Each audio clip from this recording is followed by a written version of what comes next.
It was early morning when Maya Turner's phone buzzed on the kitchen counter.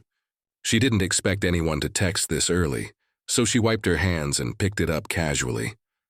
But when she saw the name on the screen, Ethan, her heart skipped a beat. Her brother, she hadn't heard from him in nearly a year. Not since their last argument, the one that tore their family apart. For a moment, she just stared at his name, frozen, unsure whether to open the message or let it sit there like a quiet ghost. But curiosity, or maybe hope, made her swipe it open. "Don't come to Dad's funeral. You're not wanted." 8 words. That's all it took to make her entire world collapse. Her fingers trembled as she read it again and again, hoping it was a mistake, a misunderstanding, anything but real. But the words didn't change. They just sat there, cold and final, as if her brother had slammed a door she wasn't allowed to open again. Maya sank onto the chair, her breath uneven. For a few seconds, the world around her blurred. The soft hum of the fridge, the faint tick of the clock, the smell of burnt toast. Everything faded until there was only silence. Her father was gone. And now her brother was telling her she didn't have the right to say goodbye. She whispered to herself, "Why, Ethan? Why would you say that?" Her thoughts spiraled back to the day everything changed. The day of the will, the shouting, the accusations. Ethan had inherited the family house, the business, even their father's tools. Maya hadn't cared about the money, but she wanted to be heard, to be treated like she mattered. Ethan saw it differently. To him, she had questioned their father's judgment, and that was unforgivable. She remembered that last night vividly, her father sitting in his worn-out armchair, quiet, eyes full of regret, but lips sealed. She had waited for him to stop her as she stormed out, but he never did. And now she'd never get the chance to hear his side. Maya stared at the phone again. Maybe Ethan was angry. Maybe grief had twisted him into someone cold. But deep down she knew there was more to this than anger. There was pain buried somewhere she couldn't see. She typed a reply, hesitating after every word. "Ethan, please. I just want to say goodbye." She waited. Minutes passed. The screen stayed blank. No typing dots. No response. Nothing. The silence was louder than any scream could ever be. She leaned back, clutching her father's old flannel shirt, the one that still smelled faintly of sawdust and pine. It had been years since she'd seen him smile. Years since that house had felt like home. But now the memories came rushing in. His laugh, his rough hands, his quiet advice. Her eyes filled with tears as she whispered, "Dad." "I'm sorry." She wanted to remember him the way he was before everything went wrong, before pride and misunderstanding had built walls between them. As the day faded into night, one thought kept circling in her mind. Maybe she didn't deserve to be there. Maybe Ethan was right. But then another voice, softer, stronger, rose inside her. "You have every right to say goodbye." And for the first time since that message arrived, she knew what she had to do. She was going to the funeral, whether she was wanted there or not. The morning of the funeral came wrapped in gray clouds and silence. The kind of silence that feels heavy. The kind that presses against your chest and makes it hard to breathe. Maya stood by her window, dressed in a simple black coat, staring at her reflection. Her eyes looked tired, but behind that weariness was something unshakable. Resolve. She knew Ethan didn't want her there. He'd made that painfully clear. But how could she not go? How could she stay home while they lowered her father, the man who had taught her to ride a bike, who used to hum old songs while fixing things in the garage, into the ground? So she picked up her car keys, slipped the old flannel shirt into her bag, and whispered to herself, "I'm going, Dad." The drive to their hometown felt endless. Every mile brought back memories. Laughter in the back seat, summer trips. Her father's voice telling stories to keep her from falling asleep.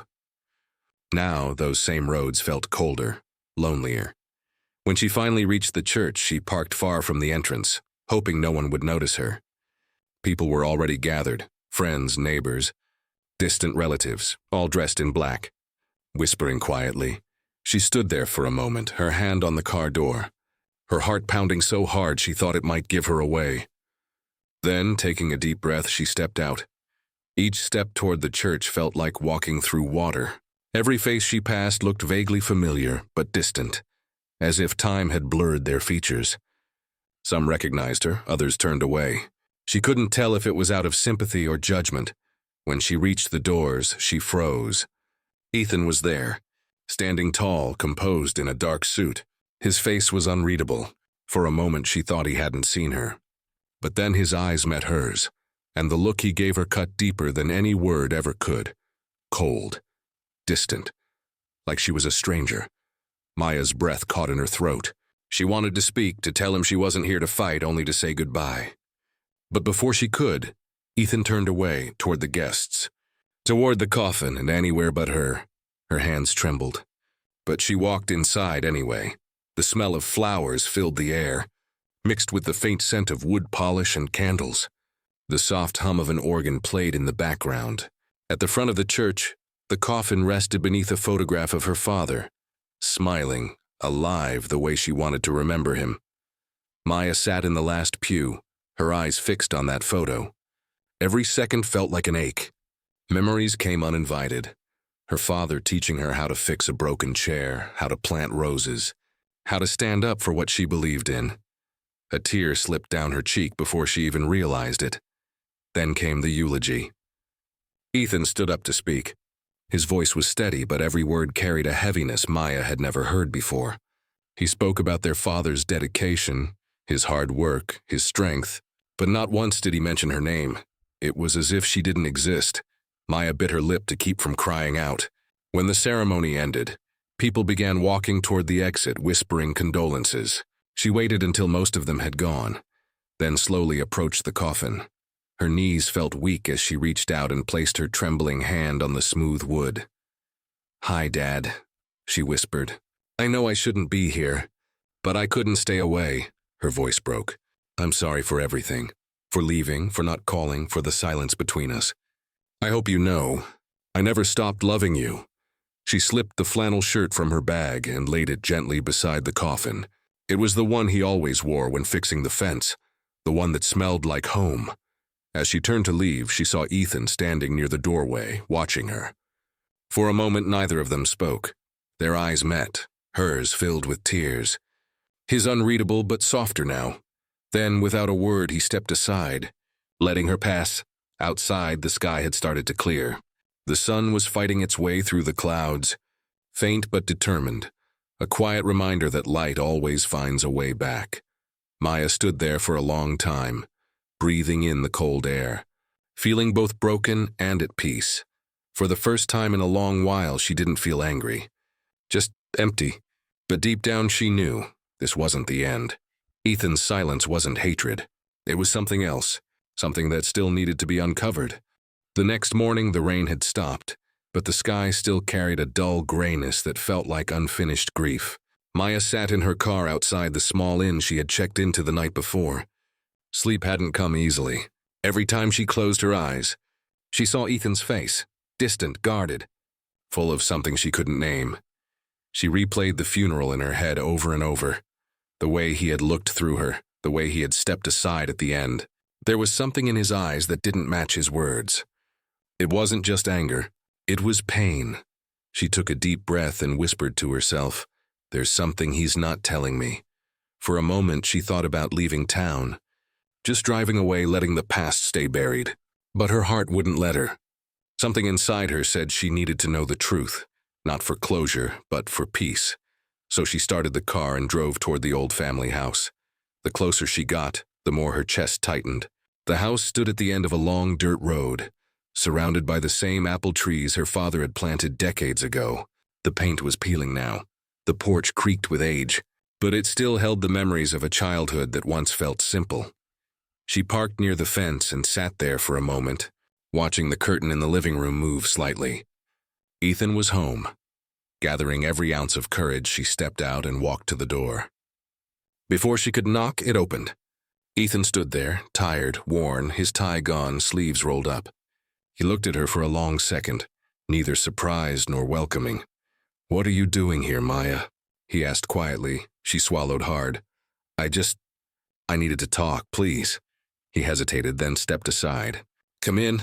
The house smelled like it always had. wood, dust, and a faint trace of their mother's old lavender candles. For a moment, it felt like stepping back in time. Maya stood in the living room, her eyes landing on the family photos still hanging on the wall. One of them caught her, a picture from their childhood, both of them holding their father's hands, smiling as if nothing could ever go wrong. Ethan's voice broke the silence. "You shouldn't have come yesterday." Her chest tightened. "You really think Dad wouldn't have wanted me there?" He turned away, jaw clenched. "You don't understand." "Then help me understand," she said softly. "Because from where I stand, it feels like you just wanted to erase me." Ethan let out a bitter laugh, but it cracked halfway. "Erase you? Maya, do you think that's what I wanted? Do you think I enjoyed sending that message? Then why did you?" she demanded, her voice trembling. "Why would you tell your own sister she's not wanted at her father's funeral?" He looked at her for a long time, his expression shifting from anger to something far more fragile, guilt. Finally he spoke. "Because he told me to." The words hit her like a physical blow. "What?"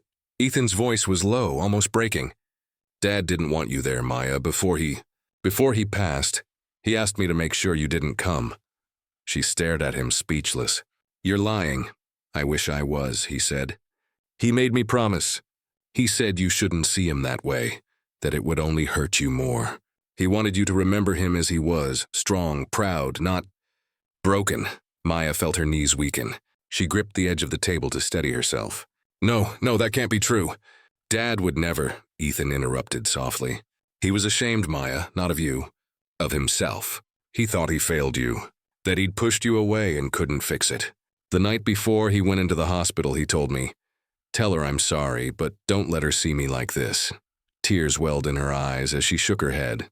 "So you kept that promise by shutting me out completely?" Ethan's voice cracked. "I didn't know how else to do it. I thought I was protecting you.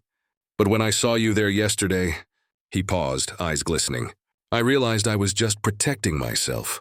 The room fell silent. The only sound was the faint creak of the old floorboards beneath their feet. Maya looked at him. Her brother.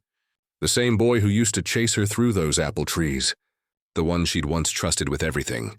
For the first time in years, she saw not anger but pain. The kind that doesn't go away with time. She stepped closer, her voice barely above a whisper. "You could have just told me, Ethan. I deserved to know." He nodded slowly. "You're right.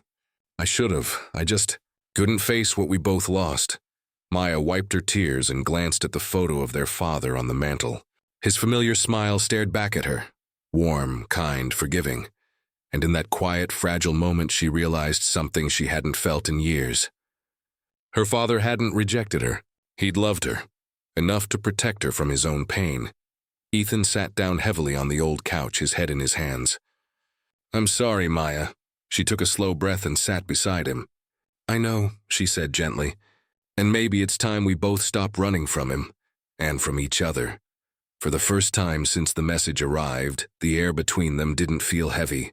It felt human. For a long while, neither of them spoke. The house was silent except for the faint ticking of the clock on the wall, the same one their father used to wind every Sunday morning. Ethan sat with his head bowed, his hands clasped together. Maya stared at the photo on the mantel, their father's face frozen in a smile that now felt like both comfort and ache. After a few minutes, she whispered, "Did he leave anything behind? A note, maybe?" Ethan hesitated. His eyes shifted toward the old wooden desk in the corner of the room, the one their father had kept locked for as long as she could remember. The desk had always been his private world, filled with ledgers, sketches, and thoughts he never shared. "I don't know," Ethan said finally, but the uncertainty in his tone betrayed him. Maya stood up and walked toward the desk. Her fingers brushed against the rough surface, tracing the marks and scratches that had built up over decades. She remembered sitting beside that desk as a little girl, pretending to write just like her dad. "Do you still have the key?" she asked softly. Ethan looked reluctant, but after a moment he opened a small drawer near the fireplace and pulled out an old brass key, dull from years of use. Without a word, he handed it to her. Maya slid it into the lock and the mechanism clicked softly. She opened the drawer slowly. the smell of old paper and cedar filling the room. Inside were neatly folded documents, a few photographs, and at the very top, an envelope with her name written in their father's handwriting. She froze. Her throat tightened as she whispered, "It's for me." Ethan stepped closer, his face pale. "I didn't know he left that." Her hands trembled as she opened the envelope. The paper inside was slightly yellowed, the ink faded but still strong enough to read. She took a deep breath and began to read aloud, her voice breaking from the first line. "My dearest Maya, if you're reading this, it means I'm gone. And I know that what I leave behind isn't peace, but a mess of words unspoken. I wish I could have said these things while I still had the chance." Her eyes blurred with tears, but she kept reading. "I never stopped loving you. Not for a single day. But I was proud, too proud to say what needed to be said. When your mother died, I didn't know how to hold on to what was left of us. I worked, I built, I provided, but I forgot to listen. You questioned me that day not because you wanted anything from me, but because you wanted to understand. I see that now, but I let my pride win. I let silence replace love." A tear slipped down her cheek. Her hands trembled as she reached the next lines. "I asked Ethan to keep you from seeing me in the hospital, because I didn't want my last image in your mind to be a broken man lying in a bed. I wanted you to remember me the way I was, the man who made you laugh when you were scared, who taught you to climb trees, who believed in you even when I didn't say it out loud. You were never a disappointment, Maya. You were my light." Her voice broke completely. She pressed the letter to her chest, the paper damp with her tears. Ethan stood beside her, silent. His eyes glistened, and for once he didn't try to hide it. He gently placed a hand on her shoulder. "I swear I didn't know about this," he said quietly. "He never told me." Maya nodded, unable to speak. She unfolded the last part of the letter and continued. "If there's anything I've learned in my final days, it's that love means saying the words before it's too late. Don't let silence build walls between you and your brother. He carries my same stubbornness and my same heart. Take care of each other. That's all I ever wanted." "Dad," the room went still. Maya sat there, holding the letter as if it were the last piece of him she'd ever have. The words felt like a hand reaching out from beyond, gentle, forgiving, full of love. Ethan exhaled shakily and sat beside her. "He was right," he said softly. "We've both been so busy holding on to the past that we forgot how to move forward." Maya looked at him through her tears. "We can still fix it. Maybe not everything, but enough." He nodded slowly, eyes glistening. "Enough," he repeated. They sat there in silence, side by side, as the morning light filtered through the curtains, soft, golden, and healing. For the first time in a long while, the house didn't feel haunted. It felt alive again. And as Maya folded the letter and placed it back, the morning sun peeked gently through the curtains, casting soft golden light across the old living room. Dust particles danced in the air, catching the glow like tiny floating memories. Maya sat quietly on the couch, still holding the letter. Her father's words echoed in her mind, weaving through every regret and every silence they had let build between them. Ethan stood by the window, looking out at the orchard, rows of trees their father had planted with his own hands. The leaves shimmered under the light breeze. For a long time, neither of them said a word. It was a peaceful silence this time, not the kind that hurt, but the kind that heals. Finally, Maya spoke softly. "He always said the orchard was his favorite place. Remember how he used to take us there after dinner?" Ethan smiled faintly, a ghost of the boy he once was. "Yeah, he'd make us race to the farthest tree. You always cheated." Maya let out a quiet laugh. "I didn't cheat. You were just slow." For the first time in years, they both laughed. Really laughed.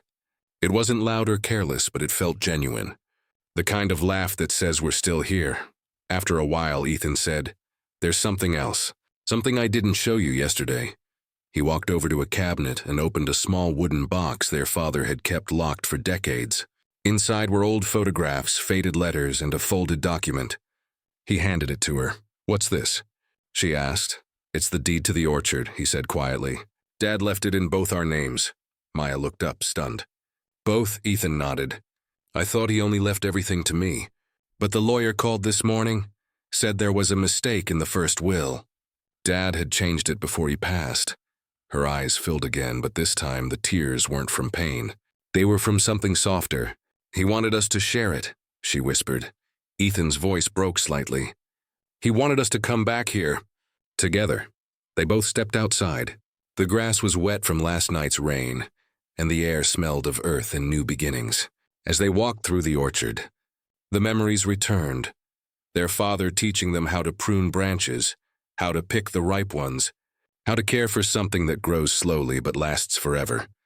Maya stopped near the oldest tree, the one they used to call Dad's tree. Its branches stretched wide, its bark rough but strong. She placed her hand on the trunk and smiled faintly.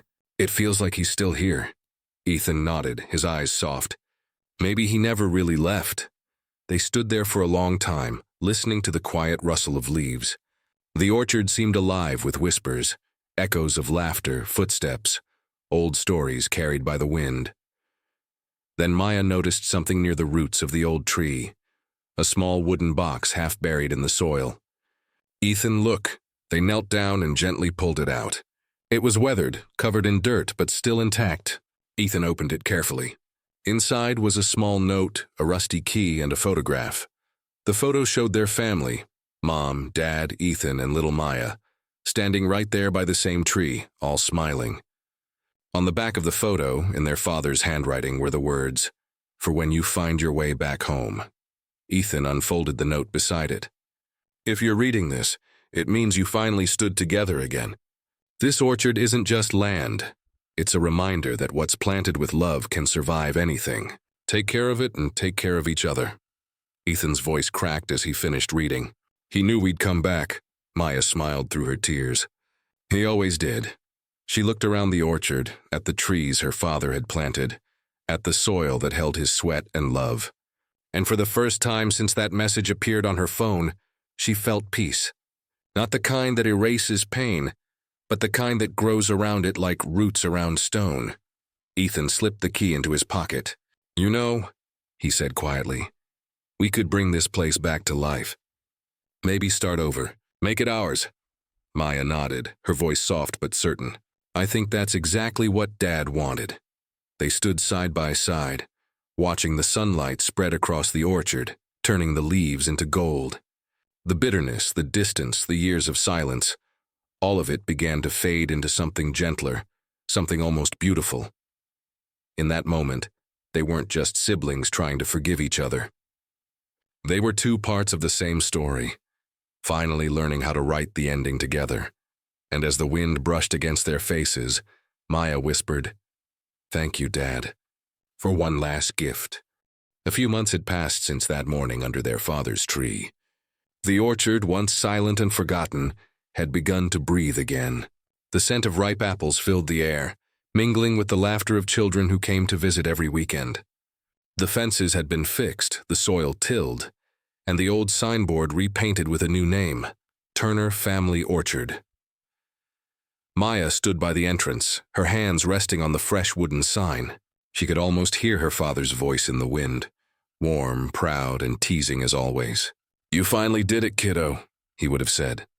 Behind her, Ethan was busy helping a local farmer unload baskets of fruit.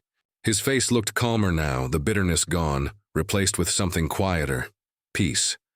The siblings didn't talk much about the message, the will, or the years they lost. They didn't have to. The orchard said it all. Later that afternoon, when everyone left, Maya walked down to the oldest tree, Dad's tree. A small plaque now rested beneath it. In memory of Thomas Turner, who taught us that love, like trees, grows strongest when its roots run deep. She sat down on the grass and closed her eyes. The wind brushed through the branches, carrying whispers of old laughter. She could almost see him, her father, sitting beside her with that familiar half-smile, holding a cup of coffee, watching the sunset. I kept my promise, Dad, she whispered. We came back together, she smiled softly. You were right. Family isn't about being perfect. It's about showing up, even when it hurts. Ethan joined her quietly, sitting beside her in silence. The two of them watched the orange glow of evening spread across the orchard. For once, the silence between them wasn't heavy. It was full of everything words couldn't say. After a long pause, Ethan said, You know, I never told you this, but the night before he died, Dad made me promise something. Maya turned to him, curious. What was it? He looked down at the ground, then smiled faintly. He told me, don't let your sister walk away forever. She's stubborn, but she's your heart. Maya laughed softly, her eyes glistening. That sounds exactly like him. Ethan nodded. He knew we'd find our way back. Maybe that's why he left us the orchard, so we'd have something to come home to. They both looked around, at the trees, the golden light, the soft hum of evening. Everything felt alive again, as if their father's spirit was rooted in every branch and leaf. As the last rays of sunlight painted the horizon, Maya stood and whispered, Goodbye, Dad. Then she corrected herself, smiling through her tears. No, not goodbye. Just see you later. Ethan smiled, placing a hand on her shoulder. He'd like that. Together they walked back toward the farmhouse.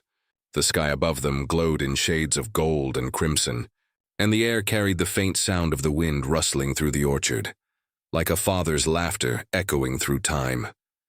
The message that once tore them apart had led them home. And in that home, they found something far greater than forgiveness. They found each other again.